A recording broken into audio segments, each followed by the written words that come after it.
16 বছর পর আবারও বিশ্বকাপের ফাইনালের মঞ্চে স্পেন।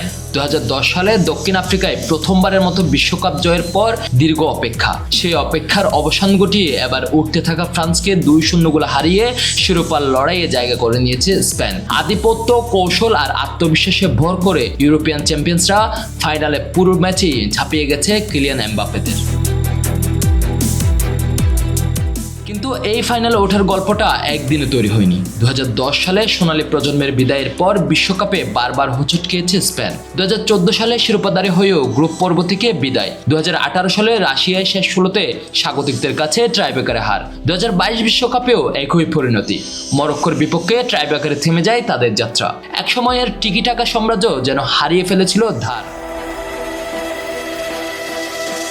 তবে এই বিশ্বকাপে দেখা গেছে নতুন এক স্পেনকে, যেখানে বল দখলের পাশাপাশি ছিল দ্রুত আক্রমণ, কার্যকর প্রেসিং এবং দুর্দান্ত রক্ষণ।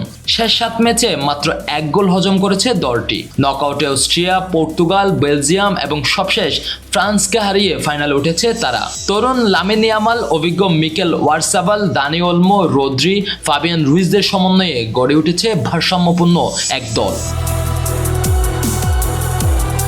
এখন প্রশ্ন, ফাইনালে স্পেনের জন্য আদর্শ প্রতিপক্ষ কে?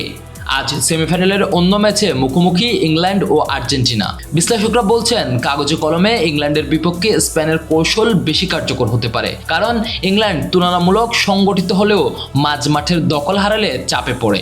স্পেনের বল নিয়ন্ত্রণ ভিত্তিক ফুটবল ইংল্যান্ডের রক্ষণকে ব্যস্ত রাখতে পারে।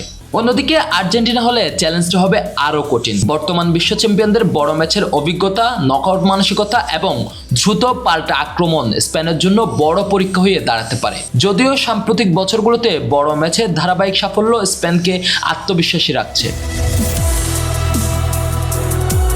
16 বছরের অপেক্ষার পর বিশ্বকাপের ফাইনালে ফিরেছে স্পেন। এবার সামনে ইতিহাস করার সুযোগ। 2010-এর পর দ্বিতীয়বার বিশ্ব চ্যাম্পিয়ন হওয়ার স্বপ্ন পূরণ করবে, নাকি অপেক্ষা আরও দীর্ঘ হবে? তার উত্তর মিলবে 19 জুলাই। আজহার মাহমুদ, প্রতিদিনের বাংলাদেশ।